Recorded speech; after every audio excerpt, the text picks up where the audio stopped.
नमस्कार, मैं अजय चौरसिया आप सभी का हमारे यूट्यूब चैनल में हार्दिक स्वागत करता हूं। जैसा कि मैंने पिछले वीडियो में बुद्धि के सिद्धांत से रिलेटेड एक कारक सिद्धांत, द्विकारक सिद्धांत, त्रिकारक सिद्धांत तथा बहुकारक सिद्धांत जिसको हम लोग बालू का सिद्धांत और परमाणुवादी सिद्धांत भी कहते हैं। आज हम इसी क्रम को आगे बढ़ाते हुए आज हम पाँचवें सिद्धांत अर्थात समूह कारक की सिद्धांत जिसको बोलते हैं ग्रुप फैक्टर थ्योरी के विषय में बातें करेंगे। ग्रुप फैक्टर थ्योरी अर्थात समूह कारक सिद्धांत, इसके प्रतिपादक कौन थे? Louis Thurstone. कौन थे इसके प्रतिपादक? लुईस थर्स्टन थे। उन्होंने क्या कहा था? उन्होंने ये कहा था कि बुद्धि के अंदर जो कारक हैं समूह के रूप में विभाजित किए जाते हैं। उन्होंने क्या कहा था कि जो बुद्धि के अंदर जो कारक है उनको क्या कहना, उन्होंने कहा कि नाम से स्पष्ट है कि बुद्धि के अंदर जो कारक है उनको आप समूह के रूप में रखिए आप, ठीक है। और उन्होंने ये कहा था तथा हमारे पास जितनी भी प्रकार की योग्यताएं होती हैं वो योग्यताएं एक समूह के रूप में विभाजित होती हैं, ठीक है। उन्होंने इस समूह को 7 प्राथमिक कारकों में विभाजित किया है। उनके अनुसार क्या था? बुद्धि 7 प्राथमिक कारकों से मिलकर बनी होती है। और ये याद रखिए कि प्रत्येक कारक एक दूसरे से क्या होते हैं? भिन्न भिन्न होते हैं। मतलब जो सातों कारक, जो सातों प्राथमिक कारक हैं वो एक दूसरे से क्या है? भिन्न भिन्न में, अतः अद्वितीय हैं। अद्वितीय का मतलब क्या होता है? यूनिक। मतलब सभी की क्या है? अपनी अपनी अलग अलग विशेषताएं हैं। तो इन्हीं सातों प्राथमिक कारकों को विषय में हम आगे आपको बता रहे हैं। जैसे प्रथम आता है उसको बोलते हैं आंकिक कारण। क्या बोलते हैं हम लोग? आंकिक कारण। प्रथम क्या है? आंकिक कारण। इसको हम लोग बोलते हैं न्यूमेरिकली फैक्टर भी कहते हैं। न्यूमेरिकली फैक्टर होता क्या है? न्यूमेरिकल फैक्टर ये होता है कि जिन लोगों में अंकों की पहचानने की क्षमता अधिक होती है उनके पास आंकिक कारक की प्रधानता क्या होती है? अधिक होती है। उसके बाद है आपका शाब्दिक कारक। क्या है? शाब्दिक कारक, ठीक है। वर्बली फैक्टर मतलब जिन व्यक्तियों में शब्दों को पहचानने की क्षमता अधिक होती है उसमें शाब्दिक कारक की प्रधानता अत्यधिक होती है, ठीक है। फिर नेक्स्ट क्या आता है? नेक्स्ट आता है स्थानिक या इसको बोलते हैं दैसिक कारक। स्थानिक और दैसिक कारक का मतलब क्या होता है? स्थानिक और दैसिक का मतलब होता है कल्पना करने की क्षमता। जिन व्यक्तियों में कल्पना करने की क्षमता अधिक होती है, जिनकी मेमोरी काल्पनिक शक्ति होता है ना, कल्पना से किसी भी चीज़ का निर्माण कर सकते हैं। जैसे मान लीजिए कि हमें किसी इमारत का निर्माण करना है, आपने एक कल्पना शक्ति द्वारा अपने माइंड में इसका स्ट्रक्चर बनाया और आप उसको ज़मीन पर उसको उतारने का प्रयास कर रहे हैं। तो जिसके अंदर कल्पना की करने की क्षमता ज़्यादा रहेगी उसके पास क्या रहेगा? दैसिक कारक या स्थानिक कारक की प्रधानता होगी। अब हम आते हैं नेक्स्ट पर। नेक्स्ट क्या है? तार्किक कारक। क्या है? तार्किक कारक। रीजनिंग फैक्टर, इसको आर से दिखाते हैं। मतलब जिन व्यक्तियों में तर्क करने की क्षमता अत्यधिक मात्रा में पाई जाती है उनमें तार्किक कारक की क्या होती है? प्रधानता होती है। अब नेक्स्ट क्या है? नेक्स्ट है शब्द प्रवाह कारक या इसको वाक्य कारक भी बोलते हैं। Verb fluency.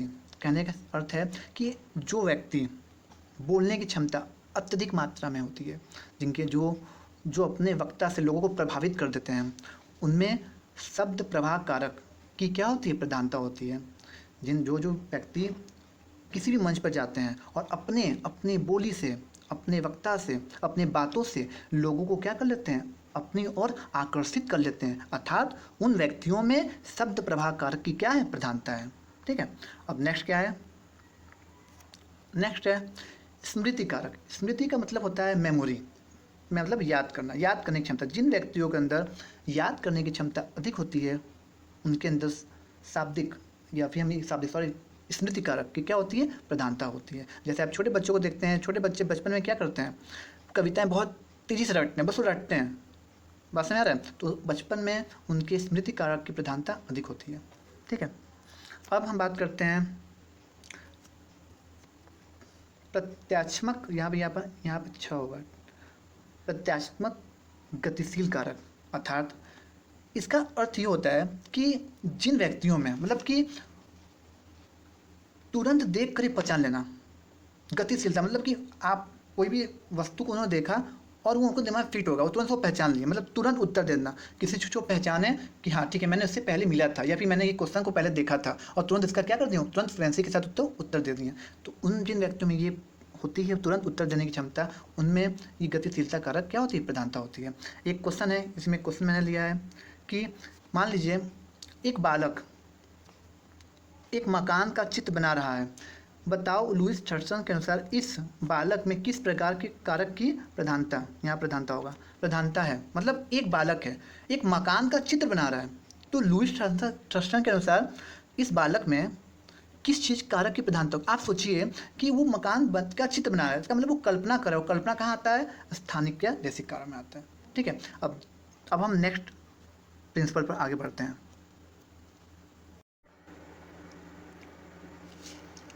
अब हम बात करने जा रहे हैं कि बुद्धि का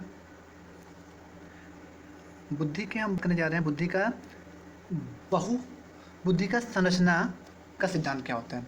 बुद्धि का संरचना का सिद्धांत, इसको हम लोग त्रिआयामी क्या बोलते हैं? त्रिआयामी सिद्धांत भी बोलते हैं या त्रिविमीय सिद्धांत अर्थात थ्री डायमेंशनल सिद्धांत भी इसको बोलते हैं हम।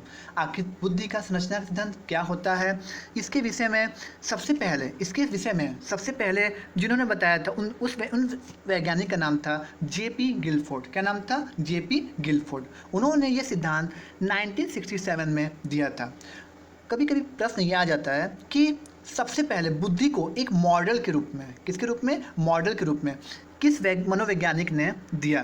तो याद रखे रहिएगा, सबसे पहले बुद्धि को एक मॉडल के रूप में देने वाले जो मनोवैज्ञानिक थे वो कौन थे? जेपी गिलफोर्ड थे। हमेशा याद रखिएगा कि बुद्धि को एक मॉडल के रूप में, एक थ्री डायमेंशन के रूप में किस वैज्ञानिक ने दिया था? जेपी गिलफोर्ड ने दिया था। उन्होंने क्या कहा था? उन्होंने इस सिद्धांत में ये कहा था कि बुद्धि के 3 आयाम होते हैं। कितने आयाम होते हैं? 3 आयाम। मतलब कितने डायमेंशन होते हैं? 3 डायमेंशन होते हैं, या 3 दृष्टिकोण होते हैं, या 3 विमाएँ होती हैं। ये सब जो होती हैं उन्हीं के संरचना से क्या होता है? उन्हीं की संरचना से ये सब बुद्धि क्या होती है? अपना बनती है। ठीक है ना। अब देखिए ये 3 आयाम क्या क्या होते हैं। पहला जो होता है विषय वस्तु। क्या होता है? विषय वस्तु, कंटेंट। उसके बाद क्या होता है? संक्रिया। क्या होता है? संक्रिया मतलब ऑपरेशन। फिर उसके बाद क्या आता है? परिणाम या उत्पादन अर्थात प्रोडक्ट निकलते हैं। कहने का सेंस आप इसको नॉर्मली सेंस में समझ सकते हैं। विषय वस्तु मतलब कि सबसे पहले हम लोग क्या करते हैं? सबसे पहले हम लोग चीज़ों को क्या करते हैं? देखते हैं। क्या करते हैं? देखते हैं। फिर हम लोग विचार करते हैं। इसका मतलब संक्रिया मतलब कि हम लोग प्रोसेस करते हैं। पहले इनपुट हुआ, फिर हम लोग विचार किए, मतलब क्या किए? प्रोसेस किए। फिर उसके बाद हम लोग क्या करेंगे? आउटपुट मतलब क्या करेंगे? हम लोग परिणाम निकालेंगे हम। जो जेपी गिलफोर्ड थे उन्होंने जो अपने मॉडल, जो एक बुद्धि का एक मॉडल दिया था, वो मॉडल कुछ इनका इस प्रकार से था, इस प्रकार से। ठीक है, अब हम बताएंगे कि किस तरीके से उन्होंने चीज़ों को बांटा। तो सबसे पहले हमको जैसे पता है कि बुद्धि को उन्होंने 3 आयाम दिए। 3 आयाम क्या क्या था? पहला था विषय वस्तु, दूसरा क्या था? संक्रियाएं, उसके बाद क्या था? परिणाम। तो जो ये भाग है, ये पूरा भाग जो आपको दिखाई दे रहा है वो क्या है? विषय वस्तु। क्या है? विषय वस्तु है। ये क्या है? पूरा विषय वस्तु है। और जो ऊपर का भाग है ये आपको दिखाई दे रहा है वो क्या है? ये क्या है? संक्रियाएं। क्या है? संक्रिया मतलब ऑपरेशन। ठीक है, मतलब प्रोसेस चलता है यहाँ पर। और जो उत्पाद है, उत्पाद में जो प्रोडक्ट बनता है ये वाला भाग है। यहाँ पे आप साफ तौर पे देख सकते हैं कि ये जो संरचना दिखाई दे रही है आपको, जो पूरी संरचना आपको जो दिखाई दे रही है ये एक 3 डायमेंशन आकृति है। कैसी आकृति है? 3 डायमेंशन आकृति है। इस भाग को उन्होंने विषय वस्तु कहा, इस भाग को उन्होंने क्या बोला? संक्रियाएं मतलब ऑपरेशंस बोला। उसके बाद इस भाग को उन्होंने क्या बोला? उत्पाद। मतलब कि आपका विषय वस्तु और ऑपरेशन होने के बाद जो हमारे पास जो प्रोडक्ट निकलते हैं वो इस साइड निकलेंगे। तो सबसे पहले उन्होंने किया क्या कि जो विषय वस्तु में यहाँ पर उन्होंने 5 लाइनें, कितने लाइनें उन्होंने खींची? 5 लाइनें। आपको खींच के हम दिखा रहे हैं। 5 लाइनें उन्होंने खींचा। 1 2 3 4 1 5। ठीक है, उन्होंने कितने लाइनें खींच दी? उन्होंने 5 लाइनें उन्होंने खींची। अब ये किस में खींचा था उन्होंने विषय वस्तु में खींचा। ठीक है, उसके बाद संक्रिया में उन्होंने जो लाइनें खींची थी उन्होंने 4 लाइनें खींची। कितनी लाइनें खींची? 4। 1 मिनट, 4 लाइनें खींची। 1 2 3 एंड 4। ठीक है, फिर क्या किए उन्होंने कि इसको इस तरह से उन्होंने आगे बढ़ा दिया। ठीक है, और इसको भी नीचे उन्होंने बढ़ा दिया आगे। ठीक है, उन्होंने इस तरह से क्या कर दिया? उन्होंने इस चीज़ को आगे बढ़ा दिया। अब क्या आया कि अगर आप ध्यान से देखेंगे, अब उन्होंने क्या किया कि ऊपर संक्रिया में उन्होंने 3 लाइनें खींच दी, 1 2 एंड 3, और इसी भाग को उन्होंने नीचे इस प्रकार से उन्होंने क्या कर दिया? आगे बढ़ा दिया। आप देख सकते हैं, आगे बढ़ा दिया। अब देखिए यहाँ पर अगर ध्यान से अगर आप देखेंगे तो आपको नज़र ये आएगा कि जो ये नीचे का भाग, ये क्या है? ये चीज़ें क्या है? ये विषय वस्तु हैं। ये क्या है? ये क्या है? संक्रिया है। और इन दोनों के सहयोग से जो बना वो क्या है? ऑपरेशन है। क्या है? ऑपरेशन। इसका कहने का सेंस ये है कि जो विषय वस्तु को आप ध्यान से देखेंगे, विषय वस्तु को हम लोग 4 भागों में, और कहाँ से देखिए यहाँ से, ये देखिए 1 2, ये पूरा भाग, ये देखिए पूरा भाग, ये पूरा भाग 4 2, फिर ये क्या हो गया 4 3, ये क्या हो गया 4। ठीक है, विषय वस्तु उन्होंने 4 भागों में बांटा। उसके बाद अब हम संक्रिया पर आते हैं। संक्रिया को उन्होंने कितने भागों में बांटा? संक्रिया को उन्होंने 5 भागों में बांटा। 5 भागों में उन्होंने बांटा। पहला देखिए, इसको ऐसे सर्च करेंगे आप, 1 दूसरा 2 3 4, एक लास्ट में क्या है 5। ठीक है ना। अच्छा, फिर उसके बाद उत्पाद को उन्होंने 6 भागों में बांटा। इस तरीके से ध्यान देखिएगा, जैसे जैसे हम क्रम आपको बता रहे हैं बिल्कुल ऐसे ही। देखिए इस तरह से, ये पूरा 3 4 5 और 6। ठीक है, इसका पूरा जो चित्र है मैं आपको एक नए फिगर में आपको मैं बता रहा हूँ। ठीक है, तो नया फिगर या देखिए, इसी भाग को मैंने इस तरीके से यहाँ पे इसको रखा है। अगर आप ध्यान से इसमें देखेंगे कि हम आपको जैसा कि बता चुके हैं कि संक्रिया को उन्होंने कितने भागों में बांटा था सॉरी, हाँ, संक्रिया पहले क्या था, विषय वस्तु आया था। विषय वस्तु को कितने भागों में बताया था? 4 भागों में। पहले क्या था? आकृति फिगर, सांकेतिक मतलब सिंबॉलिक, फिर शाब्दिक वर्बली, और व्यवहारिक रूप में बांटा था। ठीक है, तो सबसे पहले उन्होंने क्या कहा, आप इसको ये समझ सकते हैं कि विषय वस्तु को आप इनपुट के रूप में कर सकते हैं कि आप सबसे पहले क्या करते हैं, किसी भी चीज़ में आप इनपुट करते हैं, फिर प्रोसेस होता है मतलब संक्रिया होता है। ठीक है, उसके बाद हमको एक परिणाम निकलता है। ठीक है, तो सबसे पहले अगर आप सबसे पहले चीज़ों को आप देखेंगे, क्या करेंगे हम लोग देखेंगे, तो हम लोग किसी भी वस्तु को किस तरीके से देख सकते हैं हम लोग, या फिर इसको हम आकृति के रूप में देख सकते हैं, या सांकेतिक रूप में देख सकते हैं, या शाब्दिक या वर्बली रूप में देख सकते हैं, या इसको हम व्यवस्थित रूप में मतलब कि व्यवहारिक रूप में इसको हम देख सकते हैं। जैसे हम कहते हैं कि आकृतिक रूप में, जैसे आकृतिक रूप की बात करें तो आप ये कह सकते हैं कि हम मान लीजिए हम आपको एक त्रिभुज दिखा रहे हैं। ठीक है, तो ये आप जो देख रहे हैं, जो इनपुट आपके अंदर जा रहा है वो कैसा है, त्रिभुज का एक आकृति आप देख रहे हैं। ठीक है, उसके बाद सांकेतिक जैसे मान लीजिए हम अपने हाथ में 3 उंगलियां दिखा रहे हैं, तो ये कैसा है, ये संकेत रूप में आप इसको क्या कर रहे हैं, इनपुट कर रहे हैं। शाब्दिक रूप में हम आपसे कुछ कह दिए, कुछ आपको बोल दिए कि कोई प्रश्न पूछ दिए कि उत्तर प्रदेश की राजधानी क्या है, तो ये क्या है, शाब्दिक रूप में आपके इनपुट हो रहा है। बिहेवियरिस्टिक रूप में आप देख सकते हैं। ठीक है, आप इसको महसूस कर सकते हैं। तो ये क्या हो गया आपका इनपुट। ये सारी चीज़ें क्या हैं, ये चीज़ क्या है, सारी की सारी क्या है, इनपुट है। इन चीज़ों में हम अपने माइंड में क्या करते हैं, इनपुट करते हैं। फिर इनपुट होने के बाद चीज़ें जैसे हमारे दिमाग में चला गया कि त्रिभुज चला गया, फिर इसके हम लोग क्या करते हैं, ये चीज़ें जब चली जाती हैं उसके बाद क्या आती हैं, उसके बाद हम लोग क्या करते हैं, प्रोसेस करते हैं। प्रोसेस का मतलब संक्रिया करते हैं। ठीक है, हम लोग संक्रिया किस तरह से करते हैं, या फिर हम संज्ञान के रूप में कर सकते हैं। ठीक है, या फिर हम संक्रिया किस रूप में कर सकते हैं, संज्ञान के रूप में कर सकते हैं, कॉग्निशन या फिर स्मरण मतलब मेमोरी के रूप में कर सकते हैं, या परंपरागत चिंतन अर्थात कन्वर्जेंट थिंकिंग कर सकते हैं, या गैर परंपरागत चिंतन मतलब डाइवर्जेंट थिंकिंग कर सकते हैं। फिर बाद में हम लोग क्या कर सकते हैं, मूल्यांकन इवोल्यूशन कर सकते हैं। बात समझ में आ रहा है ना। उसके बाद जब विषय वस्तु मतलब हम लोग क्या कर दिए, कंटेंट कर लिए, फिर प्रोसेस कर लिए, तो अब क्या निकल कर आएगा, अब एक हमारे पास प्रोडक्ट निकल कर आएगा परिणाम के रूप में। ये परिणाम के रूप में कैसे कैसे प्रोडक्ट निकल सकते हैं, यूनिट्स के रूप में, वर्क क्लासेस के रूप में, रिलेशन मतलब संबंध के रूप में, प्रणाली मतलब सिस्टम के रूप में, प्रत्यावर्तन का मतलब होता है ट्रांसफॉर्मेशन, नियतार्थ के रूप में, इम्प्लीमेंटेशन के रूप में निकल सकता है। ठीक है ना। तो हम जैसे आपको बताए थे कि विषय वस्तु को 4 भागों में बांटा गया है, इस तरह से जो आपको पीछे फिगर में बताए थे आपको यह, और संक्रिया को 5 भागों में बांटा गया है, देख सकते हैं यहाँ पर। और जो उत्पाद होता है, उत्पाद मतलब कि आप जो परिणाम जो आपको निकलता है उसको 6 भागों में बांटा गया है। प्रारंभ में उन्होंने कुछ ऐसा ही कहा था। तो ये जो था, ये गिलफोर्ड का बुद्धि का एक मॉडल था। प्रश्न ये भी आता है कि गिलफोर्ड का सबसे पहले सर्वप्रथम किस मनोवैज्ञानिक ने बुद्धि को एक मॉडल के रूप में प्रस्तुत किया, तो वो कौन मनोवैज्ञानिक थे, वो जेपी गिलफोर्ड थे। ठीक है, अब ध्यान सुनिए आप, स्टार्टिंग में हुआ क्या था, स्टार्टिंग में क्या हुआ था कि उन्होंने, एक मिनट, स्टार्टिंग में प्रारंभ में विषय वस्तु कितने थे, विषय वस्तु थे 4। फिर उसके बाद और संक्रियाएं कितनी थी, 5, और उत्पादन कितने थे, 6। ठीक है ना।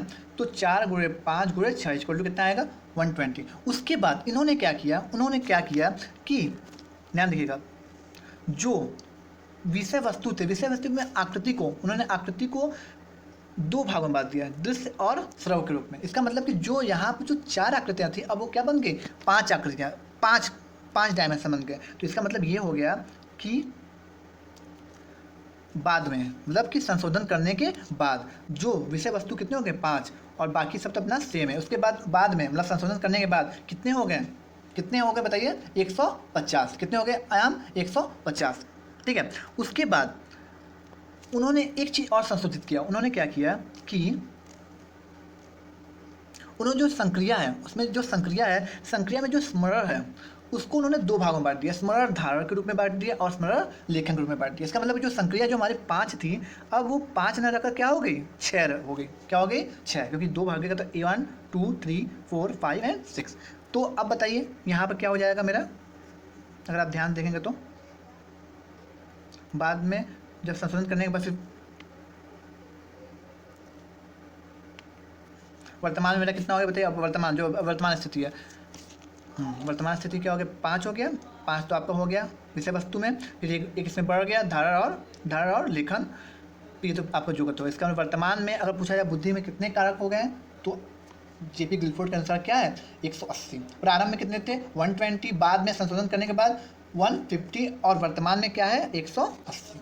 ठीक है। तो आप इस तरीके से आप एक बार आपको रिवाइज करा दें। आप इस तरह से समझ सकते हैं कि कोई भी चीज़, जैसे मान लीजिए खेतों में कार्य करने जो किसान होते हैं तो क्या करते हैं? सबसे पहले वो मशीन में फसल को क्या करते हैं? डालते हैं। तो डालते हैं मतलब समझ रहे हैं, यहाँ इनपुट किए इसको, विषय वस्तु डालें, फिर उसके बाद इसका क्या होता है? ऑपरेशन होता है, फिर उसके बाद क्या होता है? इसका उत्पाद निकलता है। तो इस तरीके से जेपी गिलफोर्ड ने अपने बुद्धि का एक क्या करा मॉडल उन्होंने पेश किया। ठीक है। तो अब हम नेक्स्ट प्रिंसिपल के विषय में बात करते हैं।